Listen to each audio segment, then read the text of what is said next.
Calcutta high court বিকাশ ভট্টাচার্যদের হেনস্থার মামলায় কুণাল ঘোষকে নোটিশ, প্রয়োজনে রুল জারি সাফ জানালো হাইকোর্ট। শুধুমাত্র তাই নয়, বিকাশ ভট্টাচার্যদের হেনস্থা করার নামে আসলে কুণাল ঘোষ যেটা করিয়েছেন এবং তার সাঙ্গ পাঙ্গ উপাঙ্গ উচ্চিংড়েগুলো যেটা করেছে, সেটা আদালত অবমাননা তো হয়েছেই, এবং সেটা ক্রিমিনাল অ্যাটেম্প্ট, ক্রিমিনাল কন্টেম্প্ট হয়েছে বলে কলকাতা হাইকোর্ট মহামান্য আদালত আজকে মনে করছে। ওই কথাতেই বলে না, অতিবার বেরো না, ঝড়ে পড়ে যাবে, আর অতি ছোট হয়েও না, ছাগলে মুড়ায়ে খাবে। তো কুণাল ঘোষ হচ্ছেন প্রথম গোত্রের প্রাণী, বিশ্বজ্ঞানী, সর্বজ্ঞানী, সব কিছু জানেন। ছিলেন এক পাতি সাংবাদিক, যেখানে সাংবাদিকতার নামে শুধুমাত্র মমতা বন্দ্যোপাধ্যায়ের চাটুকারিতা করা ছিল তার কাজ বলে অভিযোগ উঠেছে। এবং তারপর যখন মমতা বন্দ্যোপাধ্যায় এই রাজ্যের ক্ষমতা দখল করলেন, তিনি তিনি কিন্তু নিরাশ করেননি কুণাল ঘোষকে, পাঠিয়ে দিয়েছিলেন সোজা রাজ্যসভায়। আর সেখানে গিয়ে কুণাল ঘোষের নাকি মাথা ঘুরে গিয়েছিল। তিনি তার সেই পদকে ব্যবহার করে, শাসক দলের সঙ্গে তার সম্পর্ককে ব্যবহার করে, এক চিটফান্ড সংস্থার যারা মানুষের, গরিব মানুষের রক্ত শুষে খেয়েছে বলে অভিযোগ, তাদের সংবাদপত্র এবং সংবাদ মাধ্যম দেখার অচিলায় কোটি কোটি টাকা ঝেড়েছেন, এই অভিযোগও উঠেছে। এবং তারপর যখন মানুষ খেপে গেল, সেই চিটফান্ড কাণ্ডের মালিক মালকিনদের তো গ্রেপ্তার করতেই হলো। এই কুণাল ঘোষকে জেল খাটিয়েছিলেন খোদ মমতা ব্যানার্জি। তারপরে মমতা ব্যানার্জির উপর তার খুব রাগ হয়েছিল, অনেক কিছু বলেছিলেন তখন মমতা ব্যানার্জি সম্পর্কে। এমনকি ওই চিটফান্ড সংস্থার মূল সুবিধাভোগী কি, কে, তার সামনে বসিয়েই মমতা ব্যানার্জিকে জেরা করা হোক, এই কথাও আমরা শুনেছি। তারপর হঠাৎ করেই ঘটল 2019, যে 2019-এর নির্বাচনে কার্যত নজিরবিহীন ভরাডুবি ঘটল মমতা বন্দ্যোপাধ্যায়ের দলের। ভয়ে দরজায় খিল এঁটে ফেলেছিলেন দিদিমণি। আর সেই সময়ই কুণাল ঘোষ দেখলেন সুযোগ, চলে গেলেন সেখানে। এবং সেখানে যাওয়ার পর কি গোপন সলা হলো জানা গেল না, যে কুণাল ঘোষ মমতা ব্যানার্জির দিকে ততদিন অব্দি আঙুল তুলছিলেন, তিনি হঠাৎ করে সেই মমতা বন্দ্যোপাধ্যায়ের রক্ষক হওয়ার সিদ্ধান্ত নিলেন, দলের মুখপাত্রের পদ পেলেন। এবং সেই পদটা পাওয়ার পর থেকেই তিনি একাধিকবার বিভিন্ন রাজনৈতিক দলের নেতা এবং ব্যক্তিকে তো অপমান করেছেনই, উল্টোপাল্টা কথা বলেছেনই। এমন সময় তিনি যখন দেখলেন যে আরো টিআরপি বাড়াতে হবে, তখন তিনি বিভিন্ন বিচারপতি এবং বিচার ব্যবস্থাকেও আক্রমণ করেছেন, কুৎসিত আক্রমণ করেছেন, এই অভিযোগও তার বিরুদ্ধে উঠেছে। কিন্তু মহামান্য আদালত ভেবেছিল কে চার আনার কুণাল ঘোষ, কে কোথাকার পাতি সাংবাদিক, সেই ব্যাপারে কোনোদিন মাথা ঘামায়নি। আর তাই কুণাল ঘোষের বার বোধহয় খুব বেড়ে গিয়েছিল, এবং এমন একটা জায়গা তিনি তৈরি করলেন এবং নিজের সাঙ্গপাঙ্গদের দিয়ে করালেন যে আদালত এবার সাফ জানিয়ে দিল যে নোটিশ দাও কুণাল ঘোষকে, এবং প্রয়োজনে আমরা রুল জারি করব। এই সংবাদের একটা বড় অংশ আপনাদের দেখাই, আমি মার্ক করে রেখে দিয়েছি সেই জায়গাটা, যেখানে বলা হচ্ছে যে আদালতে বিচারপতি অরিজিৎ বন্দ্যোপাধ্যায়, মানে এখানে তো 3 সদস্যের বেঞ্চ বানানো হয়েছিল। কোন 3 সদস্যের বেঞ্চ বানানো হয়েছিল এখানে?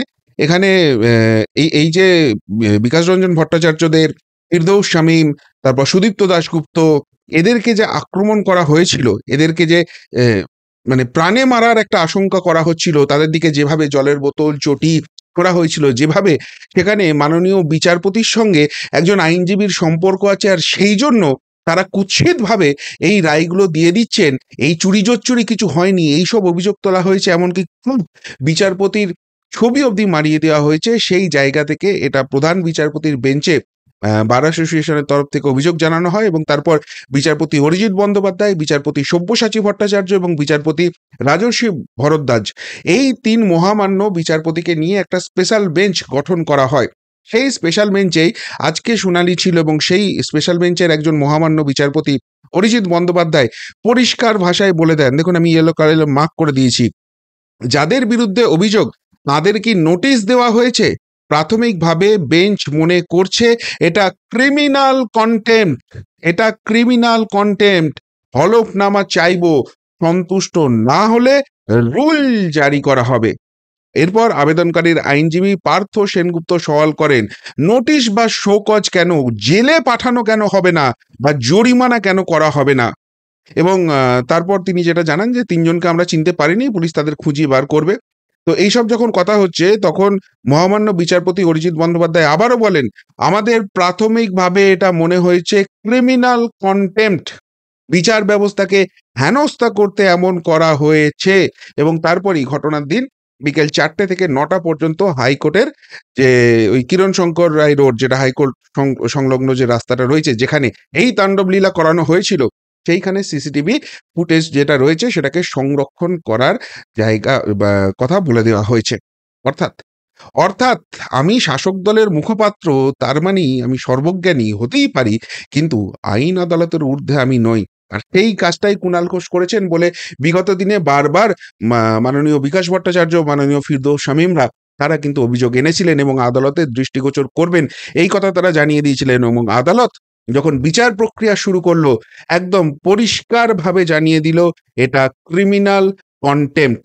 সত্যিই যদি কারোর লজ্জা থাকে আদালতের এই পর্যবেক্ষণের পর তার ঘরে ঢুকে বসে থাকা উচিত।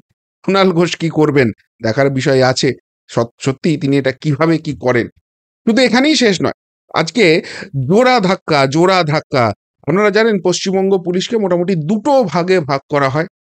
একটা হচ্ছে Paschimbanga police, West Bengal police, আর একটা হচ্ছে কলকাতা পুলিশ। তো সেই কলকাতা পুলিশের যিনি সিপি, সেই সেই মনোজ ভার্মা, তাকেও কিন্তু এই মামলাতে আদালত কঠোর নির্দেশ দিয়েছে। আপনারা জানেন এই আদালত চত্বরে যে ঘটনা ঘটেছে সেটা হেয়ার স্ট্রিট থানার অন্তর্গত হয়। সেই থানার ওসি-ফসি কোনো ব্যাপার নয়। সেখানে সরাসরি এখানে সিপি মনোজ ভার্মার বিরুদ্ধে তাকে বলা হয়েছে পুরো অনুসন্ধান করো, সিসিটিভি ফুটেজ করো, মানে যা কিছু করতে হবে আদালতের নির্দেশে সমস্ত কিছু মনোজ ভার্মাকে করতে হবে। কেন মনোজ ভার্মাকে বলা হচ্ছে? তার কারণ হচ্ছে বারবার এই কলকাতা পুলিশের যে সিপি পোস্টটা রয়েছে, যেটা প্রশাসনিক পোস্ট, সেটাকে দলদাস হিসেবে ব্যবহার করা হচ্ছে, অভিযোগ উঠেছে। এবং আমরা দেখেছিলাম এই মনোজ ভার্মার আগে যিনি এই পদে ছিলেন সেই বিনীত গোয়েল আরজি কর কাণ্ডের সময় দায়িত্ব নিয়ে দাঁড়িয়েছিলেন এবং সেখানে তথ্য প্রমাণ লোপাট হয়েছে এমন অভিযোগ সিবিআই করেছে। এবং সেই সময় যে ডাক্তাররা আন্দোলন করেছিলেন তাদেরকে তাদের চাপে মমতা বন্দ্যোপাধ্যায়কে শেষ পর্যন্ত বিনীত গোয়েলকে সরিয়ে দিতে হয়। তার জায়গায় নিয়ে আসেন মনোজ ভার্মাকে। মনোজ ভার্মা আসার পর সেই দলদাস তকমা কিন্তু কলকাতা পুলিশের উপর থেকে ওঠে না।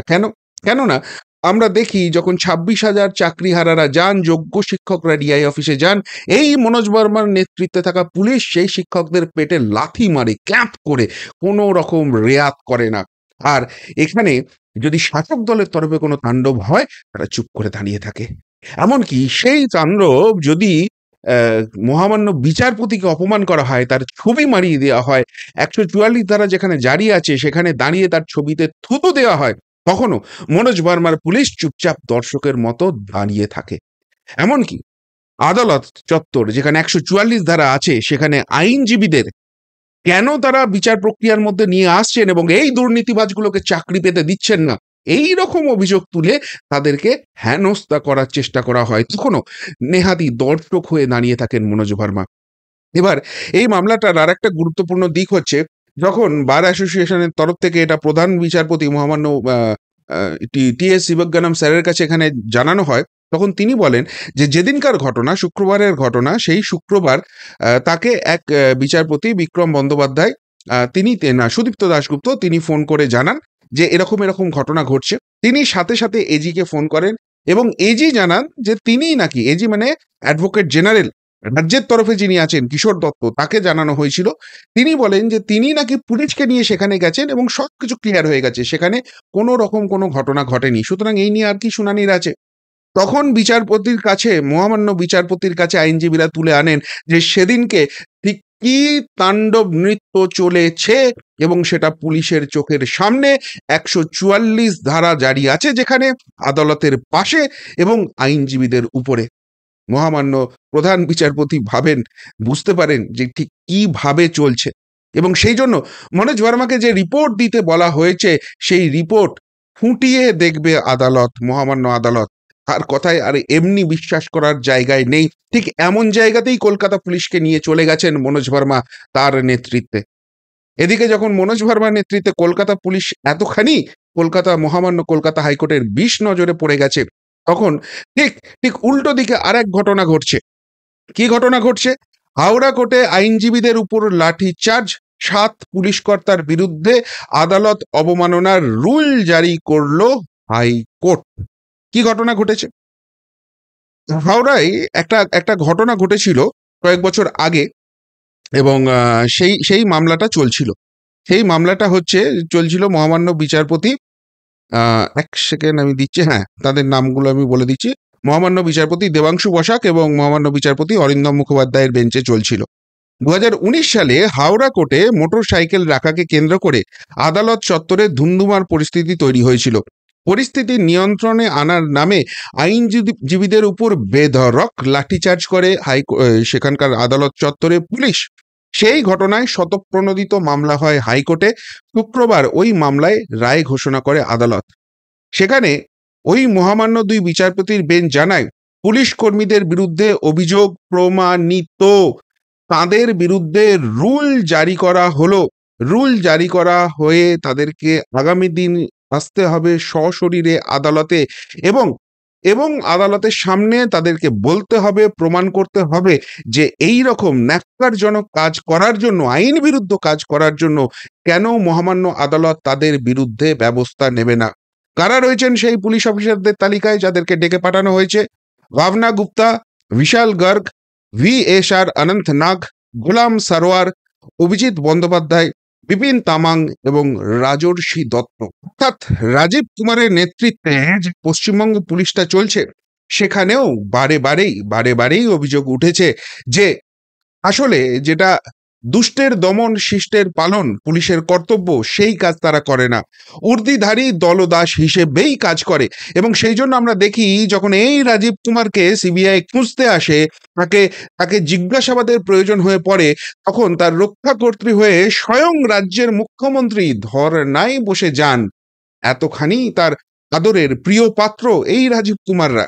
কিন্তু কিন্তু যখন কাজের সময় আসে, আমরা দেখতে পাই বারবার অভিযোগ ওঠে বিরোধীদের ফলস কেসে ফাঁসানো হচ্ছে। তাদের কেউ যদি এই সরকারের বিরুদ্ধে কোনো কথা বলছে, এই শাসকের বিরুদ্ধে কথা বলছে, এর উপর একদম নখ দাঁত বার করে ঝাঁপিয়ে পড়ছে, এবং প্রত্যেকবার আদালতে গিয়ে বেশিরভাগ ক্ষেত্রেই প্রমাণিত হচ্ছে এগুলো সব সাজানো কেস, এগুলো চক্রান্ত হচ্ছে।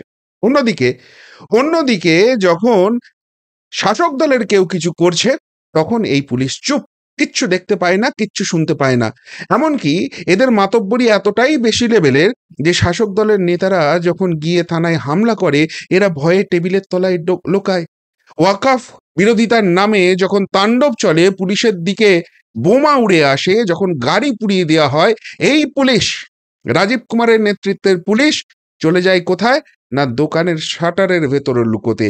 এদের যত বীর পুঙ্গবগিরি শুধুমাত্র বিরোধীদের ক্ষেত্রে দেখা যায়, এবং বেশিরভাগ ক্ষেত্রেই ফলস কেসে এই অভিযোগ বিরোধীরা বারবার তুলেছে। এবং সেটা করতে করতে এতটাই মাত্রা ছাড়িয়ে গেছে, এখন দেখা যাচ্ছে যে পুলিশ আইনজীবীদেরও আর ধর্তব্যের মধ্যে আনছে না। আমার হাতে লাঠি আছে, আমার গায়ে উর্দি আছে, আমার হাতে রাজশক্তি আছে, রাষ্ট্রশক্তির বলপ্রয়োগ আমি করতে পারি, যাকে যেখানে খুশি যেভাবে খুশি আমি ঠ্যাঙাতে পারি। পুলিশ এই কথা করছে, এবং সেটা যে অপরাধ, সেটা আজকে মহামান্য আদালতে প্রমাণিত হয়ে গেল। এবার এই পুলিশদের আসতে হবে আদালতে এবং বলতে হবে যে কেন তাদের শাস্তি দেওয়া হবে না। যদি না বলতে পারেন, তাহলে শাস্তির মুখে পড়তে হবে। অর্থাৎ এই রাজ্যের পুলিশ যারা ভাবতে শুরু করেছিল যে 14 তলার আশীর্বাদের হাতটা আমার মাথার উপর আছে, আমি যা খুশি করতে পারি, পুলিশের উর্দি গায়ে আছে মানে আমি শাহেনশাহ, বাদশাহ, আমি শেষ কথা, সেইটা যে শেষ কথা নয়। শেষ কথা সংবিধান, শেষ কথা মহামান্য আদালত, সেটা আজকে আবারও প্রমাণ হয়ে গেল।